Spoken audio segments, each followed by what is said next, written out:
근데 요즘 애들이요, 숙제하라고 하면 이렇게 말하죠. 나 학교 다녀왔잖아. 나에게도 쉼이 필요하다고. 부모님은 이제 속으로 웃음도 나옵니다. 쉼이라는 표현하니까 또 대견하기도 하고 그래서 쉼이 필요하지. 어떻게 했으면 좋겠어? 당연히 얘기 나오죠. 먼저 쉬고 이따가 할게. 그런데 하기 싫다고 하는 것도 이끌어줘야 되는 게 부모의 역할이다. 이렇게 말하는 거예요.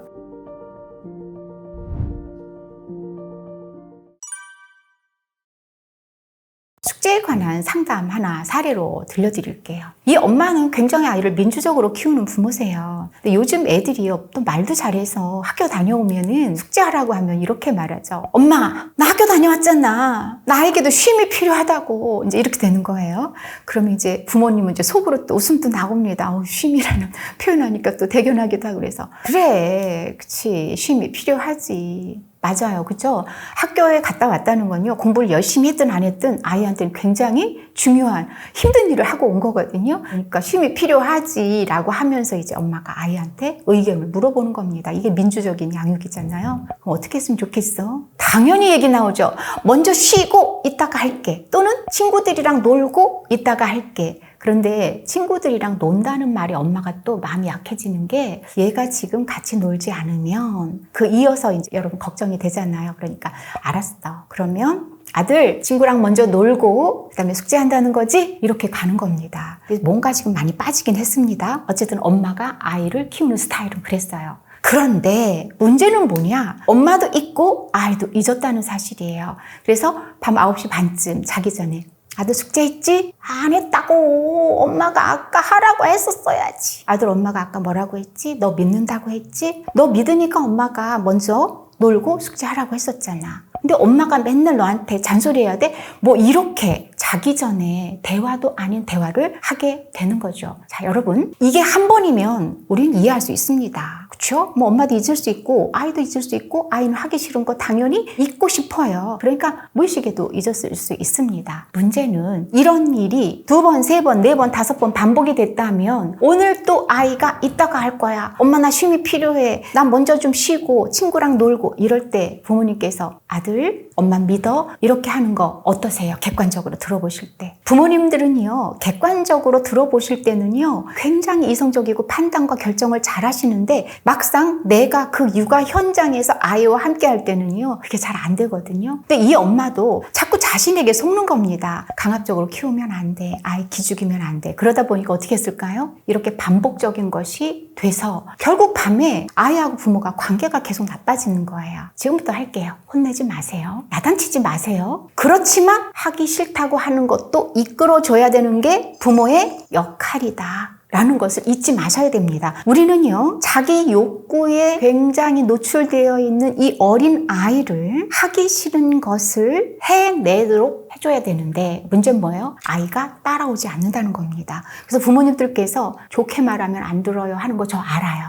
근데요, 좋게 말해서 하도록 해야 되는 거예요. 좋게 말한다는 건 아이에게 끌려가는 것이 아닙니다. 이렇게 말하는 거예요. 그래, 알겠어. 하고 싶지 않은 건 알겠어. 일단 알아주세요. 그런데 알아주는 걸로 끌려가면 안 된다. 어떻게 한다고요? 그런데 숙제해야 돼. 가방 가져와. 꺼내. 숙제하자. 가는 겁니다. 그럼 물론 아이가 예 엄마 알겠습니다. 안 하죠. 왜? 아이는 지금 입이 이만큼 나와 있을 겁니다. 왜? 자기가 먼저 놀고 한다는 건 까마득하게 잊어버리고 지금 아이는 현재 욕구에 충실하거든요. 내가 놀고 싶은데 못 놀게 하는 우리 엄마 미워. 하기 싫어. 숙제. 이렇게 되는 겁니다. 근데 우리는요. 왜 놀고 싶은 거 알겠어? 하기 싫은 거 알겠어? 라고 말을 해주는지 아세요? 이거 공감해주기 위해서가 아니에요. 네 마음을 내치지 않겠다는 거예요. 이걸 바로 저는 최소한의 공감이라고 합니다. 너무 공감이 빠져서 우리가 아이들을요, 제대로 이끌어주지 않을 때가 있어요. 내치지 마십시오. 그래서 최소한의 공감만 하는 건 뭐냐? 네 마음은 알겠어. 그런데 해야 해. 쪽으로 가져가야 됩니다. 근데 입 내밀고 막 갖고 오는 아이한테 저거 봐라, 저거 봐라, 저 태도 좀 봐라. 태도 문제 삼지 마십시오. 자, 우리의 갈 길은 뭐다? 얘가 숙제하는 거에 갑니다. 저거 봐라, 입 내미는 거 봐라. 그럼 아이하고 괜히 갈등 상황만 더 증폭시키거든요. 자, 그거는 넘어가십시오. 꺼내 하자. 그 다음, 엄마가 옆에 있는 게 좋겠어? 아니면 너 혼자 하는 게 좋겠어? 선택한다는 느낌을 주면요, 아이가 조금 풀려요. 왜? 지금 엄마한테 끌려가고 있잖아요. 그럴 때 선택. 몰라. 그러면 둘 중 선택해. 옆에 있어 줄까? 엄마가 밖에 나가 있을까? 또는 거실에서 할 거야? 식탁에서 할 거야? 하고 아이한테 장소도 물어보세요. 왜냐면 우리가 그렇게 하기 싫은 아이 방에 놔두면 어때요? 번번이 속잖아요. 그리고 아이는요, 하기 싫을 때 딴짓해요. 집중력 떨어져요. 그렇기 때문에 어디에서 할 거야? 엄마가 있어줄까? 이렇게 아이한테 선택권을 주고요. 그 다음에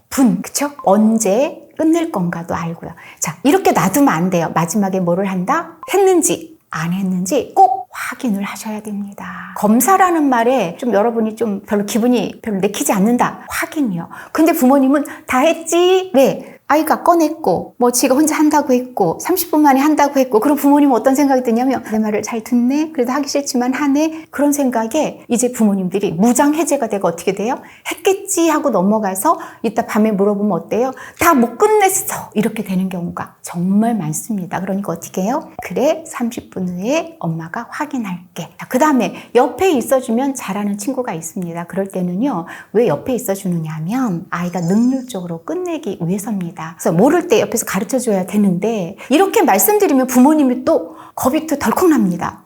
어머, 그러면 선생님 아이가 자기주도 학습 못하는 거 아닐까요? 옆에서 도와주면 기억하십시오. 초등학교 3학년까지는요. 자기주도 학습에 너무 지나치게 여러분이 관심 가지면 안 되십니다. 사람은요, 자기주도적으로 하기 위해서는 내가 해낸 경험이 많아야 돼요. 이걸 우린 뭐라고 말하죠? 성취감, 성취 경험이라고 얘기합니다. 실패 경험이 많은 아이는요, 내가 못해라는 것이 차곡차곡 쌓이게 되거든요. 그러니까 우리 아이 실력, 우리 아이 현재 학습 능력을 보고 옆에서 도와줄 거 있으면 도와주십시오. 그래서 아이가 해내게 해야 됩니다.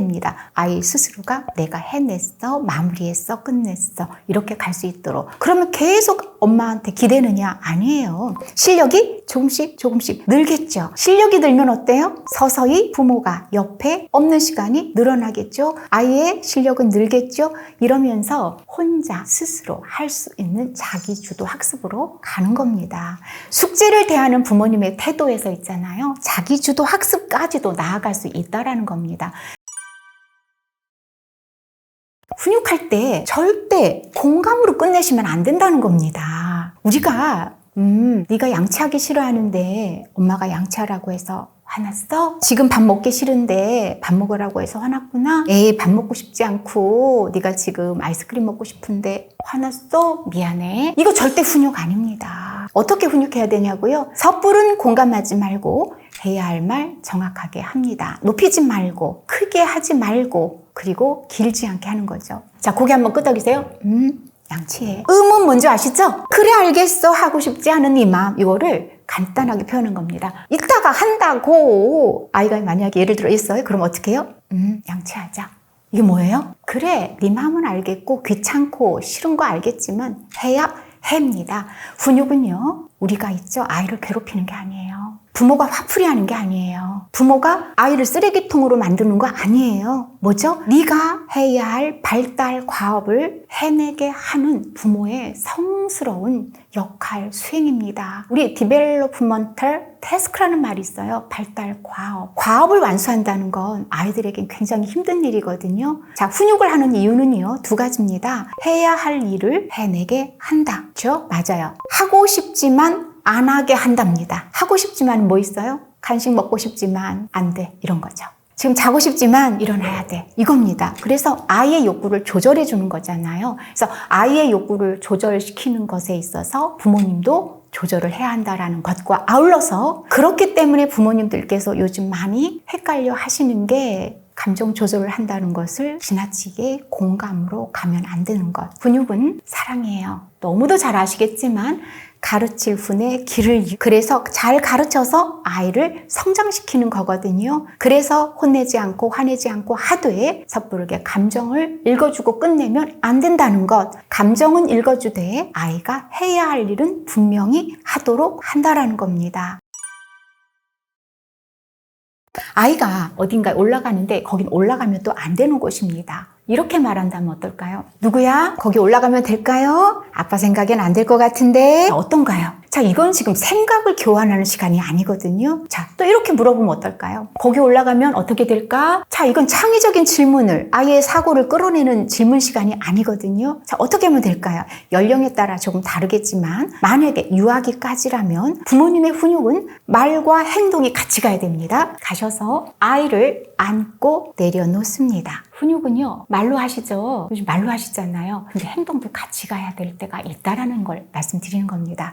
아이를 내려놓습니다. 자, 그 다음에 서 계시면 안 돼요. 앉은 아이와 선 부모님의 키 차이가 너무 납니다. 서 있을 때도 키 차이 나잖아요. 가장 최소화시키는 건 부모님도 앉는 겁니다. 어떻게 해요? 이렇게 앉은 다음에 가리킵니다. 저기 올라가면 안 돼. 끝이에요.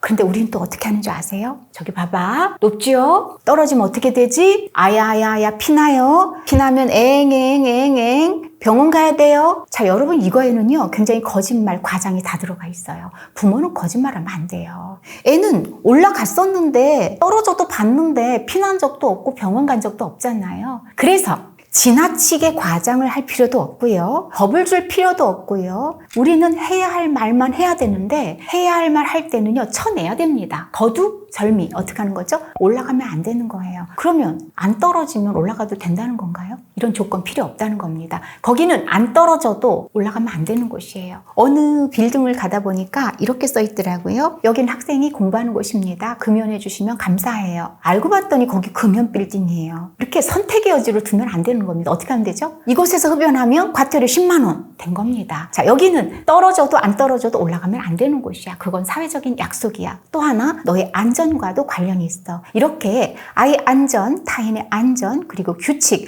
이런 부분에 대해서는 양보와 협상이 필요가 없습니다. 어떻게 해요? 안 돼. 자, 저랑 연습해 볼까요? 안 돼. 안 되는 거야. 하지 마. 근데 우리는 이 말을 할 때 좀 주춤거립니다. 왜냐하면 너무 들은 게 많고 배운 게 많으시죠? 맞아. 그러면 자존감 떨어지면 어떡하지? 다른 애들은 다 기 살리면서 오냐오냐 키우는데 너무 우리 아이만 통제하는 거 아니야? 이런 생각이 드신다면 지금부터 그런 생각하지 마십시오. 안 되는 우리 아이를 위한 말입니다.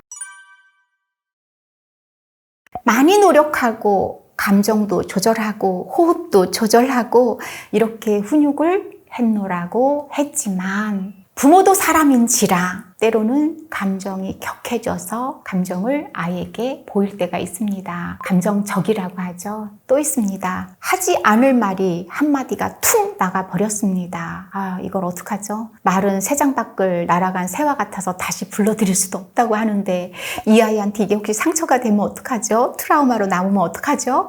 라고 생각하신다면 왜 없겠습니까? 엎질러진 물은 담을 수 없다고 하지만 아니에요. 우리는 수습할 수 있습니다. 어떻게 하느냐고요? 부모님께서 실수한 거 인정하시는 거예요. 그리고 잘못한 부분을 이야기하는 겁니다. 근데 이게 있잖아요. 아이의 자존감도 높여요. 왠지 아세요? 우리 엄마가, 우리 아빠가 이렇게 훌륭한 분이, 이렇게 어른이 실수하고 잘못했을 때 나에게 인정하고 나를 존중하며 사과하네. 그래서 있죠. 훈육했을 때 혹시 감정 조절에 실패하셨다면 이렇게 하시면 됩니다. 333 법칙의 사과입니다. 3은요. 3초 지나가게 하지 마세요. 우리 말하면서도 실수 알거든요. 그러니까 here and now 바로 그 자리에서 이야기하세요. 30초 넘어가면 안 됩니다. 사과는. 왠지 아세요? 30초 넘어가면요. 부모가 자기 변명과 푸념이 나와요. 네가 엄마 말 잘 들었으면 엄마도 이러지 않았잖아. 딸, 엄마 알지? 엄마 너한테 그러고 싶지 않았는데. 그러면요 사과가 희석이 돼요. 그러니까 사과의 말은요 30초 넘지 않게 하는 겁니다. 그 다음에요 내가 사과를 했으니까 얘가 풀어줘야겠지. 아니에요. 그거는요 아이 몫으로 남겨주세요. 그래도 정 확인하고 싶다면 30분 후 아이에 따라서는요 3일이 지나서야 풀리는 아이도 있습니다. 사과의 333 법칙 꼭 기억하시고요. 사과할 때 이렇게 말하면 됩니다. 주어 넣으세요. 엄마가. 아무튼 미안해. 이거는요 반쪽짜리 사과예요. 엄마가, 아빠가 넣으세요. 자, 무엇을 넣으세요? 무엇을? 아까 큰 소리로 혹은 아까 너에게 무엇을 그 다음에 어떻게 해요? 미안해. 엄마가 실수했어. 잘못했어. 이렇게 넣는 겁니다. 그리고 나머지는 아이의 몫으로 남겨주자는 것. 돌아서는 부모님 보면서 아이 느낄걸요? 아, 나 우리 엄마 말 잘 들어야겠다. 우리 아빠 참 훌륭하다. 사실은 내가 잘못해서 그랬던 건데 우리 엄마가 나를 이렇게 존중해 주는구나. 대접받은 대로 사람은 성장하기 마련입니다. 이렇게 훈육 마무리할 수 있는, 인정할 수 있는 부모라면 부모 아이가 정말 잘 성장하는, 그래서 부모 효능감 느끼고 아이의 자존감도 올라가는 그런 육아를 하실 거라고 생각합니다. 우리 훈육은 이 세상 누구도 할 수가 없어요. 만약에 아이가 지하철 의자에 올라갔을 때 엄마가 안 돼, 내려와야 돼 하다가 도저히 안 되면 이렇게 했어요. 이렇게 주변을 보시다가 조금 무섭게 생긴 아저씨한테 아저씨 얘한테 이놈 해주세요. 그럼 아저씨가 준비된 연기자처럼 이놈 했거든요. 그럼 아이가 그 행동을 멈췄죠. 요즘 그런 풍경은 상상조차도 할 수가 없습니다. 길에 지나가는 어른도 어떤 아이가 바람직하지 않은 행동을 한다 하더라도 우리 멈칫거립니다. 그만큼 훈육할 어른이 바깥에 안 계세요. 학교에 가도 선생님들께서 훈육 솔직히 주춤거립니다. 굉장히 어려워진 시대예요. 훈육은 이 시대, 21세기 이 시대 현재 부모님만 할 수가 있어요. 이 젊은 부모님들께서 하기 싫어하는 자기 욕구대로만 하려는 이 아이를 이끌고 가려니 얼마나 힘들겠어요. 그래서 부모님들께서 때로는 화냅니다. 소리칩니다. 그러고 나서 후회하죠. 그러다 보니 또 저 같은 부모교육 전문가나 많은 육아서에서 아이에게 공감하라는 말에 또 꽂혀서 지나치게 아이에게 끌려갑니다. 여러분, 훈육을 못 받은 아이는요, 밖에 나가서 상처 입으면서 배워야 할 것이 많습니다. 가르칠 것, 배워야 할 것을 부모님께서 잘 이끌고 가는 게 훈육이에요. 어려운 거 알지만, 그런데요, 이 훈육을 잘하는 부모님은요, 육아 성취감을 느낍니다. 왜요? 아이가 잘 자라니까요. 아이는 해야 할 것과 하지 말아야 할 것을 알아야 돼요. 이것이 바로 경계와 한계를 아는 겁니다. 그걸 모르는 아이는 경계와 한계를 모르기 때문에 다른 사람과 잘 지낼 수가 없어요. 본인 스스로도 위태롭게 세상을 살아갑니다. 그렇기 때문에 우리 아이 10살까지 해야 할 것, 하지 말아야 할 것을 잘 가르쳐 주세요. 그게 훈육입니다. 우리 아이 마음은 읽어주되 해야 할 것은 꼭 하도록 이끌어 주시는 것, 바로 부모님들의 위대한 역할이에요. 그래서 저는 앞으로도 훈육에 대해서 여러분들하고 더 많이 생각하고 더 많이 함께 할 겁니다.